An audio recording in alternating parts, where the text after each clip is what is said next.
everybody. I am CA Padma Jain, and today I am going to talk about a typical problem of students appearing for various graduation exams and various professional exams and various master degrees, जिसमें we have the subject law. तो basically आज जो मैं बात करने जा रही हूं इस छोटे से लेक्चर में, that is how to study law. Right? किसी भी, अब लॉ एक थियरी सब्जेक्ट है. So children they start saying it is boring. हमें जी इसको पढ़ते ही नींद आती है. सीधा सा स्टेटमेंट होता है क्लास में कि जी ये बहुत बोरिंग है और हमें नींद आती है. कभी किसी बच्चे से बात होए तो वो यही कहेगा कि जी कुछ रास्ता बताइए जिससे कि इस लॉ को पढ़ सके, क्योंकि उन सबको मालूम है कि अगर पास करना है तो लॉ तो करना ही पड़ेगा. इतना उनको भी मालूम है. तो उस डायरेक्शन में एक छोटी सी मदद मेरी आपकी तरफ, जो आपको दिखेगी छोटी सी लेकिन है बहुत बड़ी सी. शायद आपको भी बहुत बड़ी सी लगे. वीडियो पसंद आए तो जरूर वीडियो को लाइक करिएगा और मुझे कमेंट्स में सजेशंस दीजिएगा, अपने प्रॉब्लम्स बताइएगा, तो उस पर फिर मैं आपको आंसर करूंगी. उसके लिए जरूरत पड़ी तो और वीडियोस बना दूंगी. तो मेरे हिसाब से ये एक बहुत ही वंडरफुल वीडियो होने वाली है. That is going to help you a lot. Okay? अब किसी भी पढ़ाई को लेके चार बातें होती हैं. देखा जाए तो चार बातें होती हैं, and that is how to read, कि पढ़ा कैसे जाए उस सब्जेक्ट को. फिर हाउ टू लर्न, उसको याद कैसे किया जाए. फिर हाउ टू चेक, अपनी परफॉर्मेंस को कैसे चेक करूं, मुझे याद है भी सी कि नहीं है, एंड किस टाइम पढ़ा जाए. राइट? तो ये चार बातें हैं जिसपे अगर मैं आपका बात करूं तो आपको बहुत अच्छे से समझ आ जाएगा. अब अगर हम बात करें हाउ टू रीड, तो एक छोटा सा एग्जाम्पल मैंने लिया जिससे आप समझ पाएंगे कि पढ़ते कैसे हैं. ऑक्यूपायर लॉ का ही पार्ट है छोटा सा, so that we concentrate on the subject. Occupier of a factory means, तो ऑक्यूपायर की डेफिनेशन पढ़ी जा रही है. तो मैंने ऑक्यूपायर को हाईलाइट किया और मीन्स को हाईलाइट किया. The person who has ultimate control over the affairs of the factory. तो पहला रूल, आपको कोई लाइन अंडरलाइन नहीं करनी है, आपको छोटे छोटे वर्ड्स अंडरलाइन करने हैं. राइट? दूसरी बात, जो मेन वर्ड है उसको दो तीन शब्द या कुछ शब्द जो आपको सही लगते हैं ऊपर लिख लें. शॉर्ट में लिखिए जिससे कि आपको वो समझ आ जाए, आपको समझ आ जाए. अल्टीमेट कंट्रोल होता है उसका किसके ऊपर? Over the affairs. तो अफेयर्स भी लिखना है तो दैट इज योर चॉइस, कि फैक्ट्री के जितने भी काम है उनके ऊपर जिसका पूरा कंट्रोल है वो बंदा ऑक्यूपायर है. Provided that in the case of a firm or other AOI, any one of the individual partners or members thereof deemed to be occupier. Again ऐसे पढ़ा, मेन वर्ड्स को हाईलाइट किया, धीरे धीरे अंडरस्टैंडिंग गेन करी, बहुत speed से नहीं पढ़ा. फिर मेन वर्ड्स को पकड़ लिया और कुछ ऐसा अगली बार ना पढ़ना पड़े. जितना आप पहली बार में पढ़ने में टाइम लगा रहे हो उसका आधा टाइम अगली बार लगना चाहिए. जितना सेकंड टाइम लगा रहे हो उसका भी आधा टाइम, उससे आधा टाइम अगली रीडिंग में लगना चाहिए. एग्जाम से पहले अगर 3 से 4 रीडिंग कर ली तो बल्ले बल्ले हो गई समझो आपकी. आप पक्का पास हो जाइए, मेरे से सुन लो आप. अगर इस तरीके से आप पढ़ना सीख गए कानून, तो फर्म में और एक है एओआई में, शॉर्ट में लिखेंगे, मेरे को समझ आता है, एसोसिएशन ऑफ इंडिविजुअल्स. इसमें वो बोला कि पार्टनर, सबको पता है फर्म में पार्टनर्स होते हैं तो पी से ही काम चल जाएगा मेरा तो. और इसमें मेंबर्स होते हैं, मुझे पता है, मैंने एम मेंबर के लिए लिखा है. और बस वही क्या है? ऑक्यूपायर है. चलो काम बन गया. चलो एक काम करते हैं, क्रिस्प नोट्स बनाते हैं. हाँ, शॉर्ट नोट्स बनाते हैं, अपने रजिस्टर में छोटा छोटा लिखते हैं जिससे कि थोड़े से में ही बहुत सारे नोट्स आ जाएं. अगली बार क्या इस चैप्टर को पढ़ना, उसी पेज को देखेंगे फटाफट सेट ब्रेन में. तो चलो चार्ट बनाते हैं कि ऑक्यूपायर कौन होता है. तो ये जो ऊपर लिखा था वही हमने अब इस चार्ट में लिख दिया, person having ultimate control over the affairs. अब एक बच्चा जिसका इंग्लिश बहुत स्ट्रांग नहीं है, फिर वो लिखे यहाँ पे कंट्रोल ओवर द अफेयर्स, फिर वो ऐसे लिखे, वो उसके ऊपर डिपेंड करता है कि वो कैसे लिखना चाहता है। ओके, फिर नेक्स्ट आ गया, अगर फर्म है तो उसमें पार्टनर ऐसे करना चाहिए बल्कि, ठीक है, और अगर एओआई है तो उसमें मेंबर। इस तरीके से हम शॉर्ट नोट्स बनाते जा रहे हैं। और ये किसका नोट्स चल रहा है जी? ये ऑक्यूपायर का डेफिनेशन चल रहा है, छोटा सा, जो हमें समझ आ रहा है, राइट। फिर इन the case of a company, any one of the directors occupier है, तो यहां पे बुक में लिखा कंपनी डायरेक्टर। नोट्स बना रहे हैं आप रजिस्टर में, very good, go for it. तो ये तीसरा आ गया, कंपनी डायरेक्टर। इससे आपका काम बहुत आसान होता चला जाएगा, राइट। उसके बाद ये वो स्टूडेंट जिसका इंग्लिश अपने आप बन जाता है, उसको प्रॉब्लम नहीं आता है, नहीं मेरे को तो आता है, तो बेटा थोड़ा सा आपको फिर छोटा छोटा सेंटेंसेस, अब मैंने ये जानबूझ के ऐसे लिखा है आपके लिए, बुक में नहीं ऐसा लिखा होता, आपको भी पता है, बुक में ये ऐसे नहीं होता। In the case of a firm or other association of individual, any one अगली लाइन में नहीं आता, वो यहीं पे ही स्टार्ट हो जाता है। But I have broken the line, उसको मैंने छोटे छोटे पार्ट्स, उनको सिलेबल्स बोलते हैं, वो छोटा छोटा सिलेबल हर अगली लाइन में डाल दिया, जिससे कि उस एक सिलेबल, फिर नेक्स्ट सिलेबल, फिर नेक्स्ट सिलेबल, फिर next syllable, I remember fast. So मुझे पता है, in the case of a company or other association of individual, any one of the individual partners or members thereof shall be, हर part का अगर start पकड़ लो तो वो पूरा पार्ट बड़ी जल्दी याद आने लग जाता है। अब आपको लगता है कि नहीं, बोलने से काम नहीं बन रहा, तो फिर आप लिख लिख के इसको लर्न कर सकते हो। मैम उसमें तो बहुत टाइम लग जाएगा, हाँ तो पहली बार में इतनी मेहनत कर लो ना, अगली बार खत्म, टेंशन ही नहीं है। फिर बात आती है कि मैं ये जब पढ़ रहा हूं तो मैं मन में पढ़ रहा हूं कि जल्दी जल्दी ऊंचा ऊंचा पढ़ रहा हूं। देखो छोटी सी बात है, अगर आप कॉन्सेंट्रेट कर पाते हो, दिमाग में बोल के अगर आप कॉन्सेंट्रेट कर पा रहे हो तो आप मन में बोलो, लेकिन नहीं, आप तो कॉन्सेंट्रेट नहीं कर पाते, जैसे ही आप बुक में देखते हो वैसे ही थ्योरी देख के दिमाग कहीं और चला जाता है, दोस्त में चला जाता है, व्हाट्सएप पे चला जाता है, फेसबुक पे चला जाता है, ट्विटर पे चला जाता है, कहीं भी चला जाता है राइट। तो ऐसे सिचुएशन में अगर आपका माइंड कहीं और चला जाता है तो फिर आप ऊंचा ऊंचा पढ़ो। छोटा सा कॉन्सेप्ट है, ब्रेन एक टाइम पे एक ही काम कर सकता है। जब दोस्त का सोच रहे होगे वो किताब नहीं पढ़ सकता, जब किताब पढ़ रहे हो तो वो दोस्त का नहीं सोचेगा।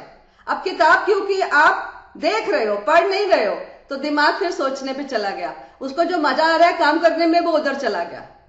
ये मन है जो दिमाग को उधर ले गया, आप भी समझते हो ये बातें। तो मन को टिकाने का एक बहुत अच्छा तरीका होता है, ऊंचा ऊंचा पढ़ोगे। जब ऊंचा ऊंचा पढ़ोगे तो सिर्फ पढ़ोगे, क्योंकि अपनी आवाज इतनी ऊंची ऊंची सुनाई पड़ रही है कि और कुछ सुनाई नहीं पड़ेगा, मन कहीं भटकेगा ही नहीं, तो दिमाग कहीं क्यों जाएगा। आप समझ गए। इसको छोटे से एग्जाम्पल से समझो कि दो बंदे झगड़ रहे हैं घर में, सड़क पे, एनीवेयर, ओके। दो बंदे झगड़ रहे हैं और दोनों कैसे झगड़ रहे हैं, दोनों को पढ़िए, मेरी सुनी जाए, मेरी सुनी जाए, मेरी सुनी जाए, राइट। और दोनों चिल्लाने लग गए, एक्स पे चिल्ला चिल्ला के बोल रहे हैं, नहीं तू तो ऐसा ही है, मैं ये कह रहा हूं, और इधर से वाई भी चिल्ला रहा है, तू क्या समझता है अपने आप को, मैं, हाँ दोनों मैं करके बहुत कुछ बोले जा रहे हैं। अब आप भी समझदार हो कि इन दोनों को एक दूसरे की सुनाई पड़ रही होगी या अपनी। थिंक कि जब दो बंदे चिल्ला चिल्ला के बोल रहे हैं तो दोनों को किसकी सुनाई पड़ रही होगी। तो आप भी समझदार हो, जब मैं ऊंचा ऊंचा बोल रहा हूं तो मुझे मेरी जरूर सुनाई पड़ रही है, मेरे दिमाग में वो चीज फीड होती जा रही है। जितना ऊंचा बोलूंगा ना उतना देर तक फीडेड रहेगा, लंबा समय तक फीडेड रहेगा, गारंटी है भाई साहब इस बात की, आप समझ लो मेरी बात।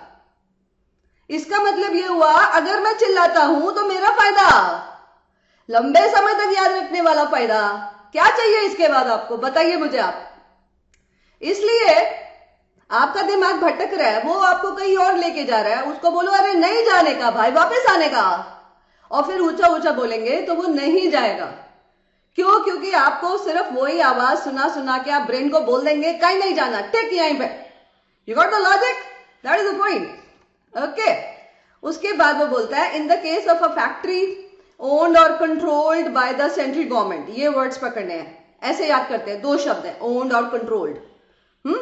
Factory owned or controlled by CG, short में याद करते हैं, सीजी एसजी लोकल अथॉरिटी।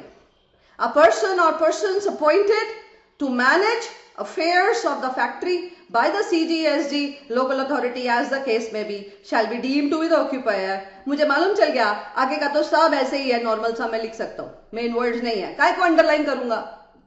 तो यहां पे मैंने क्या पकड़ा कि ये फैक्ट्री है owned or controlled by CG SG local authority, ये हमेशा इकट्ठे रहते हैं कि ये वाला केस है। और फिर इसमें कौन आएगा, पर्सन अपॉइंटेड। बस आगे तो मैंने ऊपर भी पढ़ लिया था, appointed to control the affairs or to manage the affairs of the factory, simple. तो ऐसे इसको भी फिर मैं आगे चार्ट को बड़ा यहां पे लिख दूंगा और पूरा डिटेल मेरा एक चार्ट में आ जाएगा। और फिर दोबारा मुझे इस डेफिनेशन को नहीं देखने का, मैंने अगर इससे 20 मिनट लगाए ठीक से पढ़ने में, 15 मिनट लगाए, भाई साहब 10 मिनट लगाए, स्पीड बहुत है अपनी, तो अगली बार मैं 2-4 मिनट से ज्यादा नहीं लगाने वाला हूं। और दूसरी खास बात, अगली बार जब आप ये वाला चार्ट, फ्रैंकली स्पीकिंग, जब ये वाला चार्ट आप पढ़ोगे तो ये एज इट इज फोटो की तरह आपके ब्रेन में छप जाएगा। आई टेल यू सीरियसली, ये एज इट इज छप जाएगा, आपको याद हो जाएगा। आपने 1 2 3 एंड 4 इसमें कॉलम बनाए थे, आपको सब याद हो जाएगा। मैंने इधर 3 बार लिखा, इधर 2 बार लिखा, इधर 2 बार, इधर 2 बार, ऊपर मैंने क्या लिखा था, ऑक्यूपायर, ऐसे सब याद हो जाएगा। लेकिन वो तब होगा जब आप 3 से 4 बार इसको देख लोगे। जब हम फोटो खींचते हैं तो वो वाली फोटो हमारे को बाद में भी याद रहती है जो हम खींचे थे अपने कैमरा से, क्योंकि फोकस करने में और सब सीन को पीछे सेट करने में, अबे थोड़ा लेफ्ट हो, अबे थोड़ा राइट हो, चलो चीज फोटो खींचते हुए बहुत ड्रामे करते हैं हम लोग, तो वो सारे ड्रामे मैंने किए थे, सो आई रिमेंबर वेरी वेल। तो जिस चीज पे जितना समय लगाओगे मेमोरी में उतना लंबे समय तक रहेगा। पूरी एल्बम में दुनिया भर की फोटोज हैं, अबे ये फोटो तो मैंने खींचा था, you remember, that is how you will be talking, right. तो ये भी एक फोटो है जो आपने ही बनाया है, वक्त लगा के बनाया है, बार बार देखा है, तो डेफिनेटली क्यों नहीं सेट हो जाएगा। एग्जाम में आ गया 3 मार्क का, 4 मार्क का ऑक्यूपायर का डेफिनेशन, वाओ बल्ले बल्ले हो गई आपकी, छापिए और मार्क्स लाइए। पूरा एज इट इज लिख दिया आप तो 3 में से 3 ही देगा ना, काय को कटेगा मार्क्स आपके। I hope you are getting right. तो ये बड़ी छोटी सी एक आर्ट है थ्योरी को पढ़ने की, कि किस, अभी देखिए मैंने वही सब आपको लिखा कि रीड कैसे करते हैं। अगर कॉन्सेंट्रेशन नहीं हो रहा है तो ही लाउडली पढ़ना है, फिर इंपॉर्टेंट वर्ड्स को अंडरलाइन करना है, लाइंस को नहीं करना है। फिर उसके बाद हर पैरा के ऊपर कुछ वर्ड्स लिख लीजिए जैसे अभी मैंने सिखाए। अच्छा फिर क्या होता है, लॉ में ये बड़ा होता है, 30 डेज में आरओसी को फाइल कराने का, फॉर्म नंबर ये वाला फाइल कराने का, INC 27 है ना, फिर 60 डेज में ट्रिब्यूनल के अप्रूवल लेने के जाने का, फिर ट्रिब्यूनल के अप्रूवल के बाद अगले 60 या 90 डेज में ये वाला काम करने का, राइट। फिर ये कैपिटल मैक्सिमम जो है वो 10% हो सकता है, या इन लोगों का शेयर कैपिटल में मैक्सिमम 10% होना चाहिए, या इनका वोट राइट इतना परसेंटेज होगा। ऐसे करके बहुत सारे परसेंटेजेस आते हैं, बहुत सारे नंबर ऑफ डेज आते हैं। इस तरह का लॉ में प्रोसीजरल फॉर्मेलिटीज बहुत सारी होती है, right. These are all termed as procedural requirements, right. तो जितने भी आपको पीरियड्स नजर आ रहे हैं, प्रोसीजरल पॉइंट्स नजर आ रहे हैं, अमाउंट्स नजर आ रहे हैं, परसेंटेजेस नजर आ रहे हैं, जैसे कोई पीरियड है तो पीरियड पढ़ते वक्त ध्यान देना होता है पीरियड का स्टार्ट क्या है और एंड क्या है। जैसे मैंने बोला financial statement, balance sheet closure हुआ, राइट। बैलेंस शीट डेट आ गई, आपका क्लोजर आ गया, इस क्लोजर डेट से 6 मंथ्स के अंदर आपका AGM हो जाना चाहिए। तो ये एक लाइन है जो मैं बनाती हूँ अपने क्रिस्प नोट्स में, या जब पढ़ रही हूँ बुक में तब बना रही हूँ। तो मुझे अगली बार मुझे ये पूरा पैराग्राफ नहीं पढ़ना होगा, मेरे को इधर ही देखते हुए याद हो जाएगा कि जब FS का डेट आता है या क्लोजर डेट आता है या बैलेंस शीट डेट आता है, भाई साहब उसके 6 मंथ्स के अंदर AGM करने का। तो इससे मेरे को बार बार वो पैराग्राफ पढ़ना है। अंग्रेजी अपनी साउंड है भाई, अंग्रेजी तो अच्छी बनानी पड़ेगी आपको, right. Once you have good English, you have command over the language, it's very cool. बस फिर आपके माइंड में याद होना चाहिए। तो इस तरीके की टाइमलाइन बना लीजिए करिए इस तरीके से, और जब भी टाइम पढ़ा करें तो स्टार्ट पॉइंट एंड पॉइंट दोनों बड़े क्लियर होने चाहिए, ठीक है। उसके बाद ये तो हो गया हाउ टू रीड, फिर ये मैंने आपको बताया। हर अगली रीडिंग में पिछले से आधा टाइम। अगर फर्स्ट रीडिंग आप चैप्टर का 1 आवर में लिए, next it should be 30 minutes and next it should be 15 minutes, you can understand. Now it depends कि आप फोर्थ टाइम भी पढ़ रहे हैं तो अगेन मे बी और 15 मिनट्स और वॉट एवर, वो आपको देखना पड़ेगा। एक और खूबसूरत बात कि जब आप रीडिंग कर रहे हैं तो एक लॉग प्रिपेयर करिए, टाइम लॉग, जिसमें आप लिखते चले जाइए मैंने chapter 1 any level, okay, chapter 1 में कितना टाइम लिया, चैप्टर 2 में कितना टाइम लिया। You know this is how you work like a professional. Professional is the one जिसका सब प्लान होता है, चॉप्ड आउट होता है, जिसको मालूम मैं कितने समय में क्या कर रहा हूं, उसको मालूम अगली बार कितने समय में क्या करने का, उसको मालूम कितने बजे बैठा, कितने बजे उठा, कितना मिनट्स, कितना सेकेंड, आई नो एवरीथिंग। मैं बोला कितना टाइम पढ़ा, मैम थोड़ा सा देर पढ़ा था शाम को, ये this is not the style, okay. ये कोई तरीका नहीं होता टाइम बताने का। कम ऑन, नहीं मैम मैं घड़ी नहीं देखा था, तो देखने का था ना, कितने बजे बैठा, कितने बजे खत्म किया, अगली बार कितने बजे बैठा, come on, you can note down the time, yes or no, that is the point, okay. So every chapter you must be knowing मैं कितना वक्त लगा रहा हूं। इससे क्या होगा, totality, let us suppose 20 chapters are there in your course, तो वो 20 चैप्टर्स में टोटल टाइम कितना लगा, you become well aware of that fact, right. Suppose उसमें लगा मेरे को 30 आवर्स, लेट अस सपोज अ वेग figure, hypothetically 30 hours, okay. So next time in the next revision you should try to take maximum 15 hours.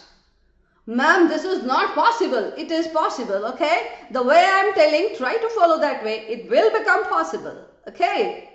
उसके बाद आया इसको learn कैसे करें। Now listen to me very carefully.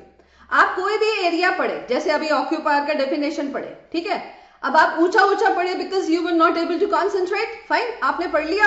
अब पढ़ने के बाद आपने लिखा भी था साथ में, राइट, आपने साथ साथ में क्रिस्प नोट्स भी बनाया था, राइट। अब उसके बाद अगर आप हर बार ऐसे नहीं करते हो कि मैं बाद में नोट्स बनाऊंगा, अभी बस पढ़ता हूं, तो आप एक काम और कर सकते हो। आपने एक पैराग्राफ पढ़ा, अब शून्य की तरफ देखो, वैक्यूम, हाँ, हवा में देखो, और फिर अपने आप से बात करो, ऊंचा ऊंचा बात करने का, ओके। मैम घर में लोग डिस्टर्ब होंगे तो अपना ध्यान दो भाई, मार्क्स आएंगे वही लोग खुश होंगे, दूसरों के बारे में नहीं सोचते बेटा, पढ़ाई करते वक्त अपने बारे में सोचते तो सबके बारे में सोचा, ओके। तो इतना भी नहीं सोचना दूसरों के बारे में कि दूसरे डिस्टर्ब हो रहे, डिस्टर्ब होंगे तो बोलेंगे ना, क्यों अपना ख्याली पुलाव पिक्चर्स और इमेजेस क्रिएट करते हो ब्रेन में फालतू का, टाइम नहीं है, पढ़ाई करो, चलो चलो पढ़ो, ओके। तो मैंने पैराग्राफ पढ़ा, फिर शून्य में देखा, फिर बोला कुछ, अबे बोल पा रहे कि नहीं बोल पा रहा है, पता चला नहीं बोल पा रहा है, फिर अपने आप को ऐसे थप्पड़ मारने का, काय गो अबे क्या कर रहा है, टाइम पास चल रहा है क्या तेरा, फिर दोस्त की स्टोरी, क्या पढ़ फिर से, पता चला भाई साहब मैं तो पढ़ ही नहीं पाया, अबे टाइम पास चल रहा था, अबे थोड़े दिन बाद एग्जाम है, क्या बोलूंगा किसी को, तो फिर से पढ़ा, अब सीरियस होके पढ़ा, नहीं ऊंचा ऊंचा पढ़ेंगे, मैम बोलती ऊंचा ऊंचा पढ़ने से फायदा होता, तो ऊंचा ऊंचा पढ़ा, ऊंचा ऊंचा पढ़ने से डेफिनेटली फायदा होगा। अब आपने पढ़ लिया, okay, once again the same process, repeat it. देखिए बोल पा रहे हैं आप, हाँ बोल पाए तो आपने विजुअलाइज करा, आपके ब्रेन में वो बात गई, come on, be happy, that is the point.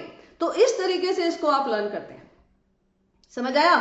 फिर उसके बाद आते हैं निमोनिक्स, शॉर्ट फॉर्म्स, जो मैं जब पढ़ाती हूं तो बहुत सारे निमोनिक्स देती हूं, चाहे वो BC एथिक्स है, चाहे वो बिजनेस लॉ है, चाहे वो कंपनी लॉ है, चाहे वो ऑडिट है, everywhere I try to make mnemonics, चाहे वो इंटर लेवल है, चाहे वो प्रोफेशनल लेवल है, एवरीवेयर। क्यों? क्योंकि उससे बहुत जल्दी याद हो जाता है, शॉर्ट फॉर्म्स हम कर लेते हैं, उससे लर्न हो जाता है, राइट।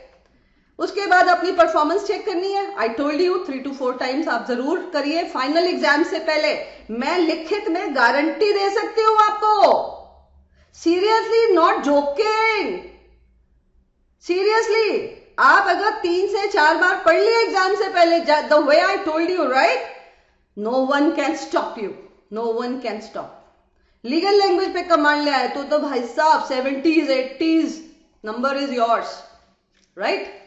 उसके बाद अभी 4 बार कैसे पढ़ें, हर महीने में 1 बार, इट्स नॉट अभी पढ़ा फिर अगली बार अगले दिन शुरू कर दिया, you can understand, right, this is not the right way.